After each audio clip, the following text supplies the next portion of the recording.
The cruelest betrayals rarely begin with shouting. They begin with a piece of paper quietly sliding across a table while everyone pretends nothing is wrong. The laughter inside the dining room had not stopped when Daniel Weston placed the divorce papers in front of Claire. Crystal glasses still clinked together. Friends were still smiling. Family members were still discussing holiday plans. The celebration of their 18th wedding anniversary continued around them, as if the ground beneath Claire's life had not just disappeared. For a moment, she stared at the documents without touching them. The elegant dining room suddenly felt smaller, warmer, harder to breathe in. Daniel avoided her eyes. That detail hurt more than the papers themselves. Across the table, his phone lit up again. A message appeared briefly on the screen before it disappeared. Claire only caught a name. Victoria. She did not react. She did not need to. Something in her expression shifted almost imperceptibly. A few seats away, Daniel's sister noticed. Her smile faded. The room was beginning to sense that something was wrong. Then Daniel cleared his throat. The conversation around the table gradually slowed. Forks stopped moving. Eyes lifted. Nobody expected what came next. Daniel calmly announced that the marriage was over. He said they had grown apart. He said they wanted different futures. He said it with the polished confidence of someone who had rehearsed the speech many times before. Silence spread through the room. Claire heard someone quietly gasp. Daniel's mother lowered her eyes toward the table. One guest looked toward the front door as though wishing to escape the discomfort. Another immediately reached for a wine glass. Nobody knew what to say. Claire still had not spoken. Daniel pushed the papers slightly closer. The sound of the folders sliding across polished wood seemed louder than his entire explanation. Every eye in the room landed on her. Some expected tears. Others expected anger. One family friend even seemed prepared for an argument. Instead, Claire picked up the pen. The simple action changed the atmosphere. Several people exchanged confused looks. This was not how the scene was supposed to unfold. Daniel seemed surprised too. For the first time all evening, uncertainty crossed his face. Claire signed her name with steady hands. No hesitation.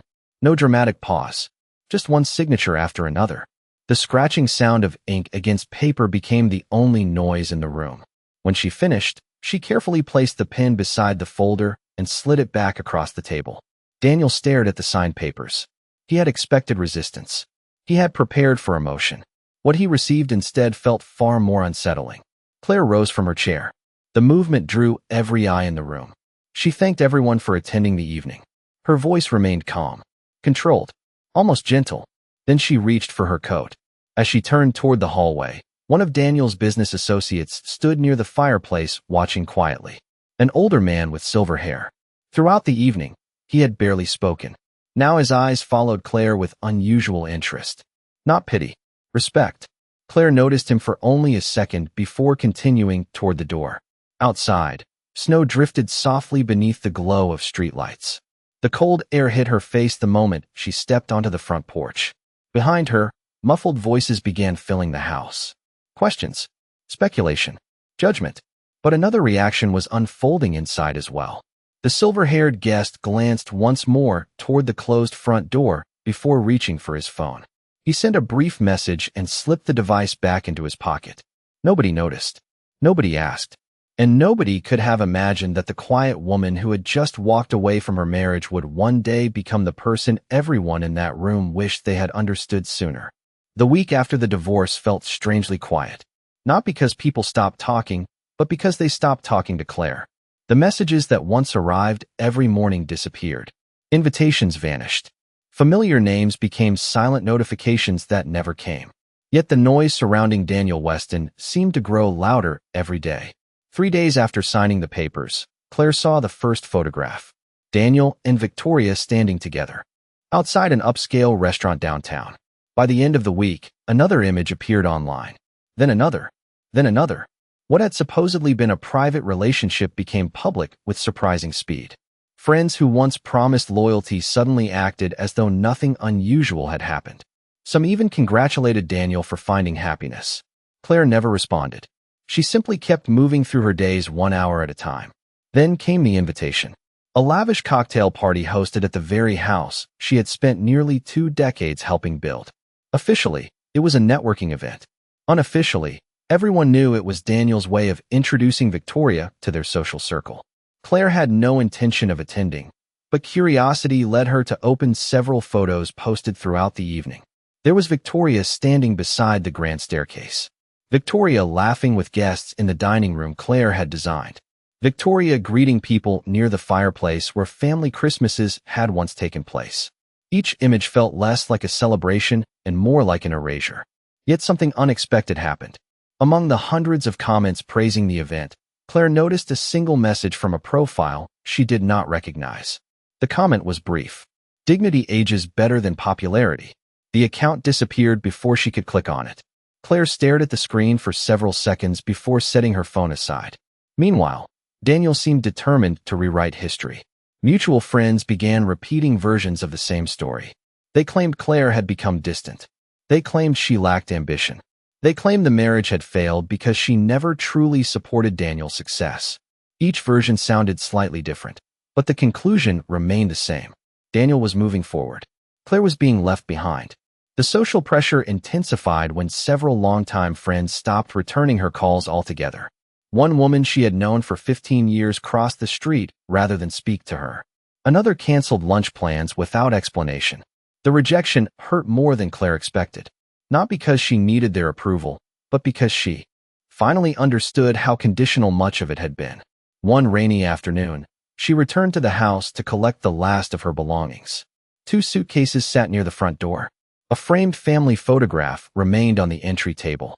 Claire picked it up, looked at it for a moment, then carefully placed it into a box. As she carried the final suitcase outside, laughter drifted from the backyard. Victoria was already there. Claire could hear guests enjoying an afternoon gathering that had not existed on the calendar a month earlier. She never turned around. She loaded the luggage into her aging sedan and closed the trunk. Just before entering the driver's seat, her phone vibrated. An unknown number. No name. No introduction. Only a short message. "I heard what happened. Do not underestimate the value of starting over." Claire read the words twice. Then the message disappeared before she could reply. Standing alone beneath gray skies, she felt something unfamiliar for the first time since signing the papers. Not happiness, not hope, but the faint sense that her story might not be ending where everyone else believed it would. The apartment measured less than 800 square feet, yet it felt larger than the house Claire had left behind. There were no marble floors, no sweeping staircase, no formal dining room designed to impress guests.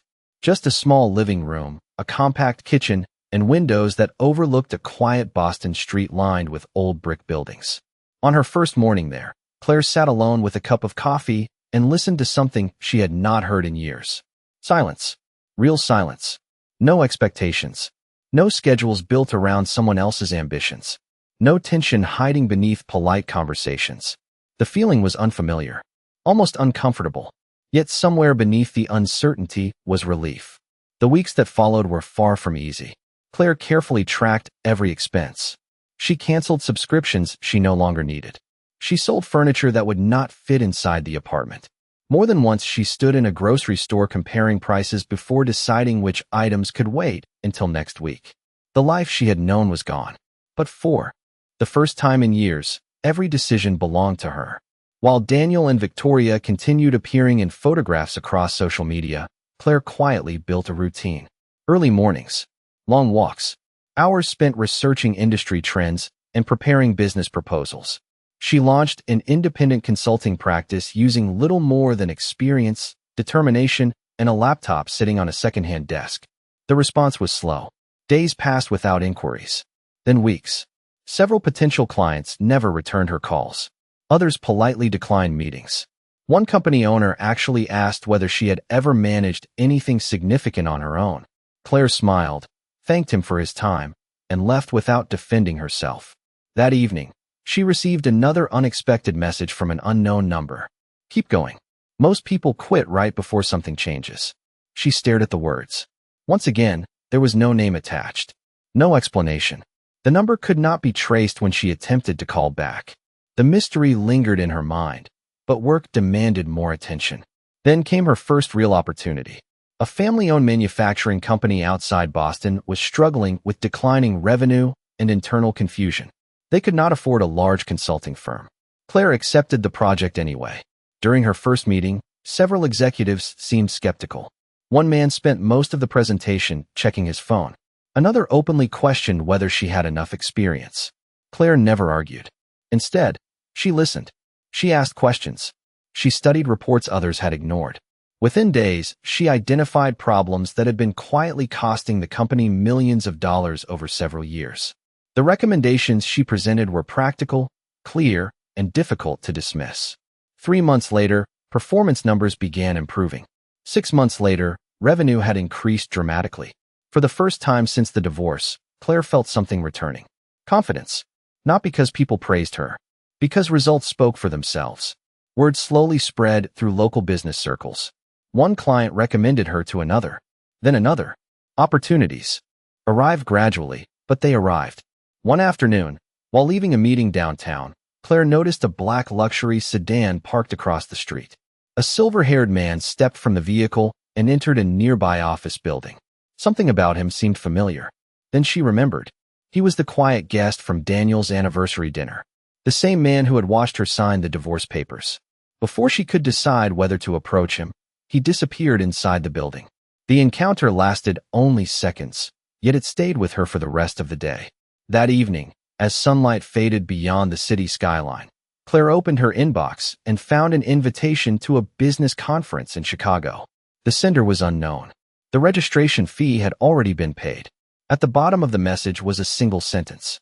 Sometimes the right room changes everything.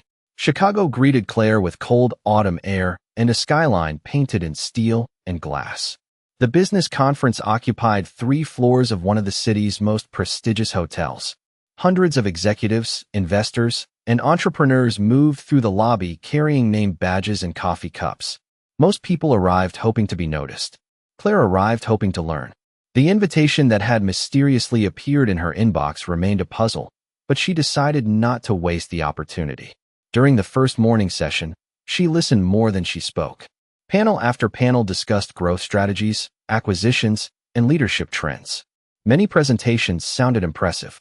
Few offered practical insight. Claire filled pages of notes anyway. Near noon, she attended a smaller workshop focused on business recovery. The room was less crowded than the main auditorium. Around 40 participants sat at round tables discussing real-world challenges. Halfway through the session, a speaker presented a case study involving a company struggling with operational inefficiencies. Several attendees offered suggestions. Most focused on marketing. Others blamed leadership. Claire remained silent until the moderator invited additional perspectives. When she finally spoke, the room changed.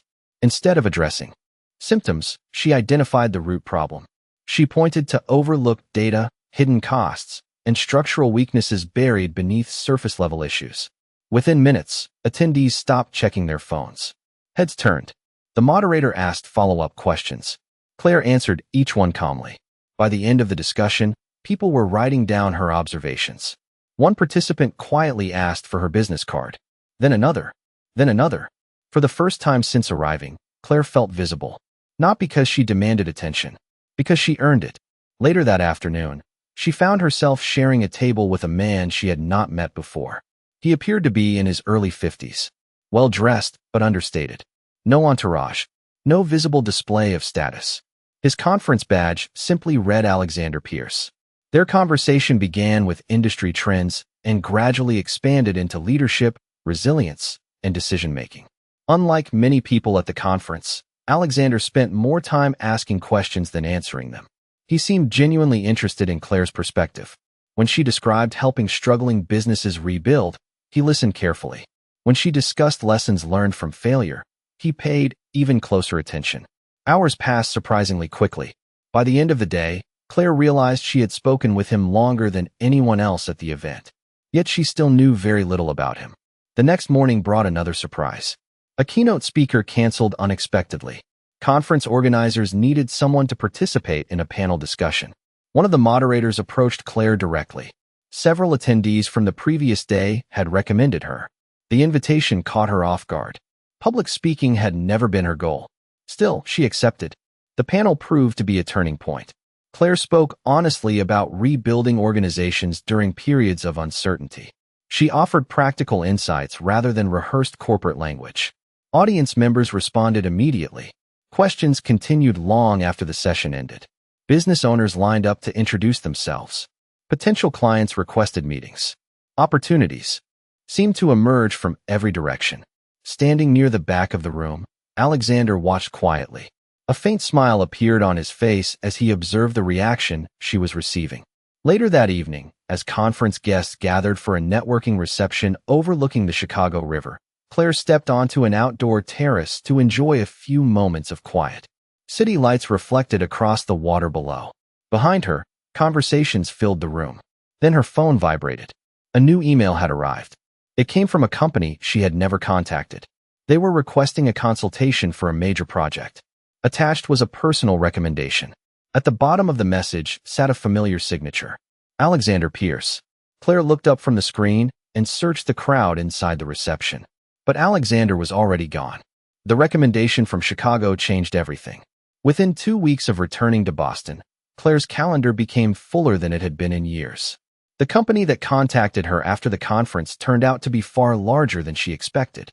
Their regional operations had been struggling with declining performance, leadership conflicts, and rising costs. Several consulting firms had already offered solutions. None had produced results. Claire approached the challenge differently. She spent her first week listening. She visited facilities. She spoke with managers. She studied reports late into the night from her apartment kitchen table. While others searched for quick answers, she searched for the truth. By the end of the month, the company began implementing her recommendations. The improvements appeared gradually at first. Then all at once, operational delays decreased. Revenue increased. Internal conflicts started fading. Executives who had doubted her became some of her strongest supporters. One morning, the chief executive officer called personally to thank her. Claire ended the conversation and sat quietly for a moment, realizing how far she had come from the woman who had once wondered whether anyone would ever hire her again. The momentum continued. Referrals multiplied. Invitations arrived from companies across the country. What surprised Claire most was not the growing demand for her work. It was the number of times she encountered Alexander Pierce's name. Sometimes it appeared in an email introduction, sometimes in a recommendation, sometimes through mutual business contacts. Yet Alexander himself rarely appeared. He remained just outside the center of the story, almost as though he preferred it that way. Months passed. Claire focused on work while her reputation steadily expanded. One afternoon, she arrived at a private strategy meeting in New York. Several senior executives were already gathered around the conference table. As she entered the room, she noticed something unusual. Conversations stopped. Not out of discomfort, out of respect. People stood to greet her. Some had already heard about the transformations she had helped create. Others had reviewed her work before the meeting. For the first time, Claire found herself walking into rooms where she was expected rather than questioned. Later that evening, while reviewing documents in her hotel lounge, she spotted Alexander sitting alone near a window overlooking the city. Their eyes met. He smiled and gestured toward the empty chair across from him. What began as a brief greeting turned into hours of conversation. Unlike everyone else who wanted something from Claire, Alexander seemed interested only in understanding her. He asked about her ideas, her experiences, her perspective on leadership and resilience. Not once did he mention her growing reputation. Not once did he talk about his own accomplishments. The more they spoke, the more Claire appreciated how rare that was. Before leaving, Alexander made an observation that stayed with her long afterward. He said that most people spend their lives trying to become impressive. Very few spend their lives becoming useful. Claire understood exactly what he meant. Several weeks later, she attended another corporate event, this time in Washington. During a private discussion, she overheard two executives debating which business leader had influenced the greatest number of successful acquisitions over the past decade. One name kept appearing in the conversation: Alexander Pierce. The realization caught her attention. Until that moment, she had never searched his background. That night, curiosity finally won. Sitting alone in her hotel room, she opened her laptop and typed his name into a search engine. The articles that appeared left her staring at the screen in silence. Billionaire investor, founder of one of the largest business groups in the country, advisor to world leaders, philanthropist, industry icon. Claire leaned back slowly. The quiet man she had met in Chicago was not simply successful. He was one of the most powerful individuals in American business. And suddenly, dozens of unexplained moments from the past year began making perfect sense. Discovering who Alexander Pierce truly was should have changed everything. Instead, it explained everything. The mysterious invitations, the introductions, the opportunities that seemed to appear at exactly the right moment. Claire spent several days reflecting on what she had learned. Yet the more she thought about it, the more she realized something important.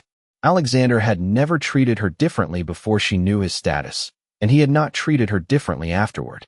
That mattered. Many powerful people used influence to impress others. Alexander seemed to use it to open doors and then quietly step aside. Their conversations continued over the following months. Sometimes they met during conferences, sometimes during project reviews. Occasionally, they simply shared coffee between meetings. The topics rarely centered on business alone.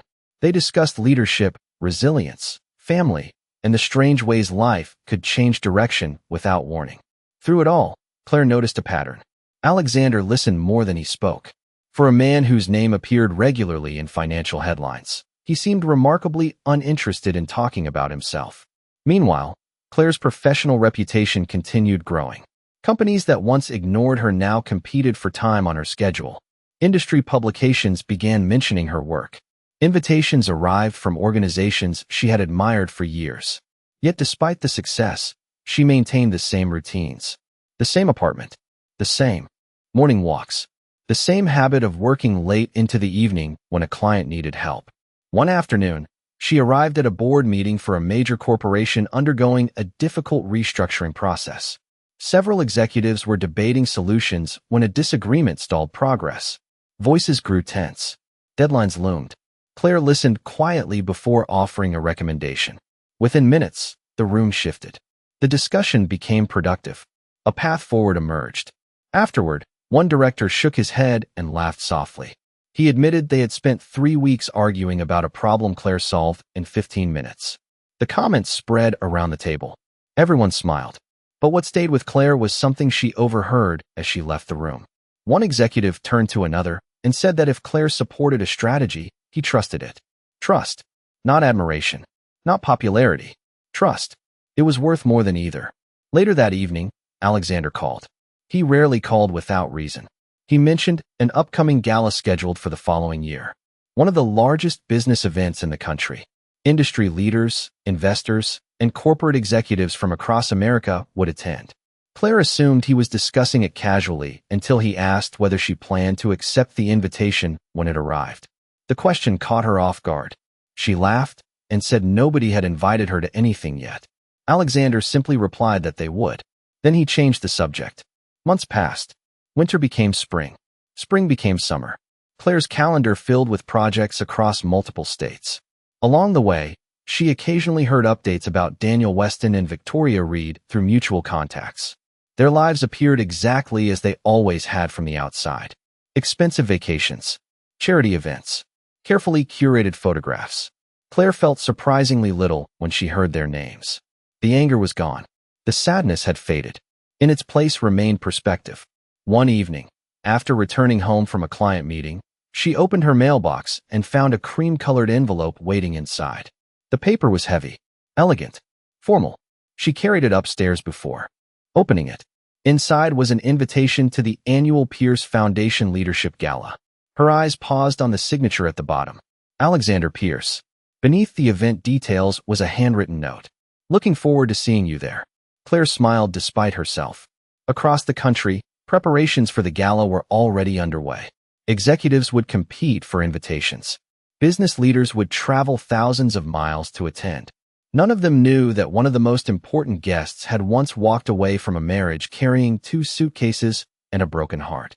And none of them knew that before the evening ended, an entire ballroom would learn exactly who Claire Weston had become.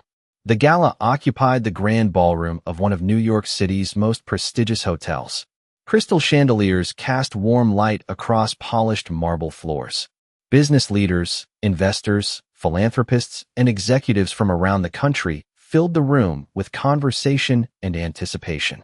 For many attendees, receiving an invitation had been considered an achievement by itself. For Claire, the evening felt strangely personal. As her car pulled up beneath the entrance canopy, she paused for a moment before stepping out. A year earlier, she had been rebuilding her life inside a small apartment, wondering whether anyone still believed in her potential. Tonight, she was walking into one of the most influential rooms in America. Inside the ballroom, familiar names filled the guest list. Chief executive officers she had advised, entrepreneurs she had helped guide through difficult transitions, investors who respected her judgment. Yet Claire moved through the crowd with the same calm composure she had carried into every challenge. She greeted people warmly, accepted congratulations graciously, and never sought attention. Then she saw them. Daniel Weston stood near the center of the room beside Victoria Reed. They looked exactly as they always had in magazine photographs and social media posts. Confident, polished, certain of their place in the world. For a brief moment, Daniel did not notice her. Then his eyes drifted across the room and stopped. The expression on his face changed immediately. Surprise came first, then confusion. Victoria followed his gaze. Her smile tightened almost instantly.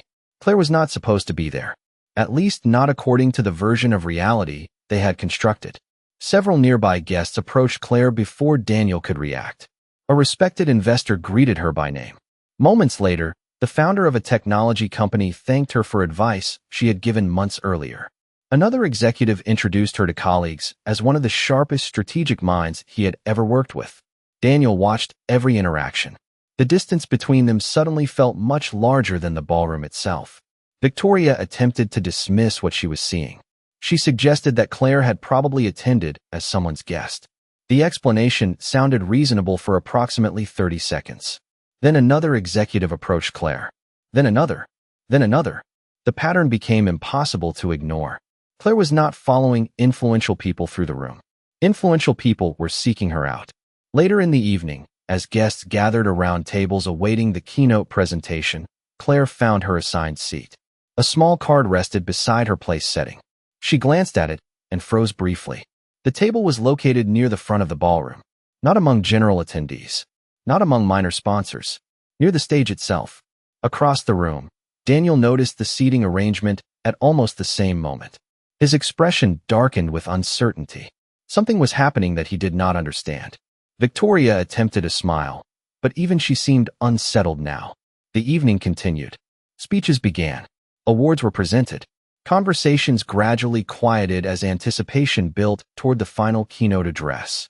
Then movement near the stage captured everyone's attention. Alexander Pierce had arrived. The room responded immediately. Hundreds of accomplished people stood to their feet. Some applauded. Others simply watched with admiration. Daniel sat up straighter in his chair. Even he recognized the significance of Alexander's presence. As Alexander approached the podium, his gaze briefly moved across the audience. For the smallest fraction of a second, his eyes met Claire's. A subtle smile appeared. Nothing dramatic, nothing obvious. Yet several people close enough to notice exchanged curious looks. The gesture seemed insignificant, but in a room full of powerful people, small details often mattered most. Daniel felt the first genuine wave of unease. He had spent the entire evening trying to understand why Claire was there.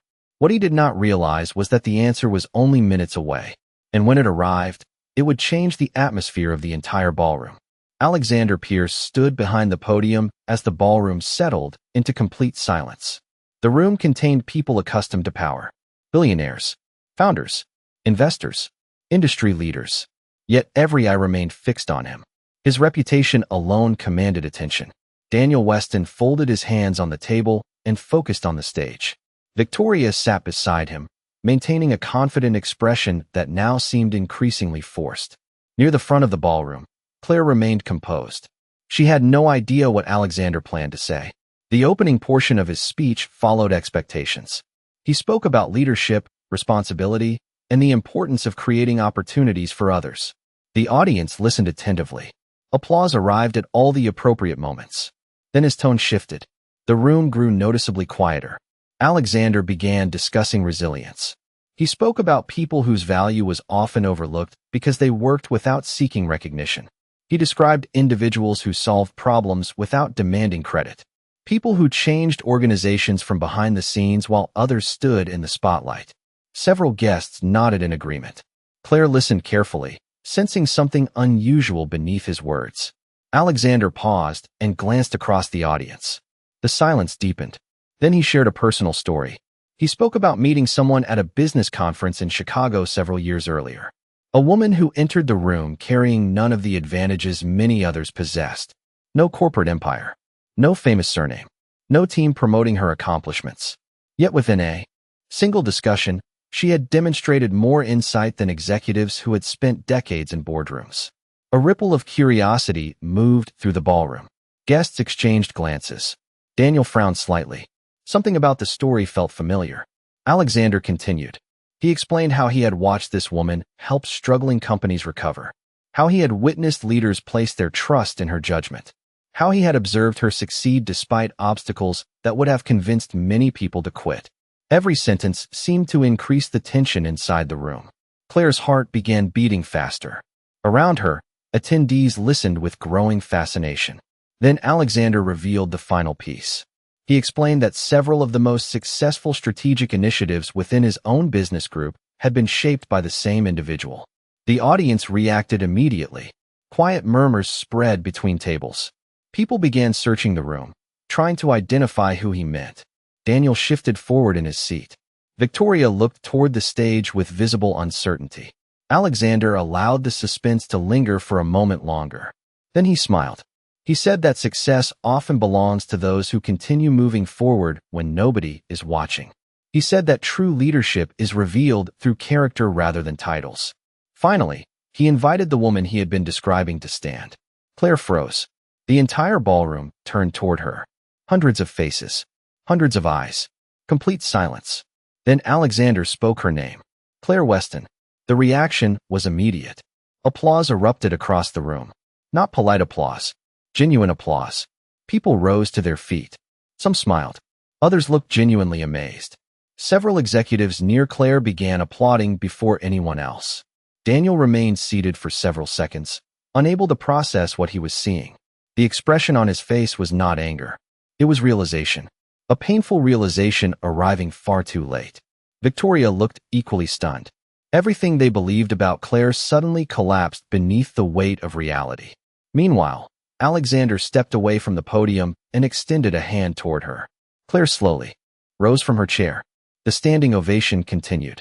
She walked toward the stage with the same quiet dignity she had shown on the night she signed the divorce papers. No dramatic celebration. No triumphant speech. No need to prove anything. The room already understood. As she reached the stage, Alexander welcomed her beside him. Under the glow of crystal chandeliers and the attention of the most influential people in the country, Claire stood calmly while the applause continued. And across the ballroom, Daniel finally understood that the woman he once believed he had outgrown had become someone the entire room respected. The applause continued long after Claire returned to her seat. Conversations throughout the ballroom carried a different tone now. Executives who had once known her only through reputation were seeing the person behind the achievements. Industry leaders approached her table. Investors requested introductions. Business owners waited patiently for an opportunity to speak with her. Yet through it all, Claire remained exactly who she had always been. Calm, gracious, unmoved by the sudden attention. Across the room, Daniel Weston sat in silence. The confidence he had carried into the gala had vanished completely. For years, he had believed he understood the story of their marriage. He believed Claire had depended on him. He believed she had needed him to succeed. Tonight had shattered those assumptions one by one. Victoria noticed the change in him immediately. Her attempts at conversation received only distracted responses. Even the elegant surroundings seemed to fade into the background as Daniel watched Claire speaking with some of the most influential people in the country. The evening eventually came to an end. Guests began leaving the ballroom. Chauffeurs lined the entrance outside. New York's skyline glowed beyond the hotel windows. Claire thanked several colleagues and prepared to leave. Before she reached the exit, she heard someone call her name. She turned and saw Daniel approaching. For a brief moment, neither spoke. The years between them seemed to fill the silence. Daniel looked older than she remembered. Not physically, emotionally. Like someone carrying the weight of a realization he could no longer avoid. Finally, he spoke. He admitted that he had spent the past year convincing himself he made the right decision. He admitted that seeing her tonight had forced him to question everything he believed. Claire listened quietly. Just as she had listened on the night he placed the divorce papers in front of her. There was no anger in her expression, no desire for revenge. Daniel continued. He apologized for the way things ended. He apologized for underestimating her, for failing to see her value when she stood beside him every day. The words were sincere. Perhaps for the first time in years, completely sincere. Claire looked at him for a moment before answering. Her voice remained gentle. She said that life has a way of revealing who people truly are when circumstances change. She said that sometimes growth requires leaving behind the version of yourself that others expect you to remain. Daniel lowered his eyes. He understood exactly what she meant. Then Claire offered him a small smile. Not a triumphant smile. Not a forgiving smile. Simply the smile of someone who had found peace. Nearby, Alexander Pierce waited patiently near the hotel entrance. He never interrupted, never inserted himself into the conversation.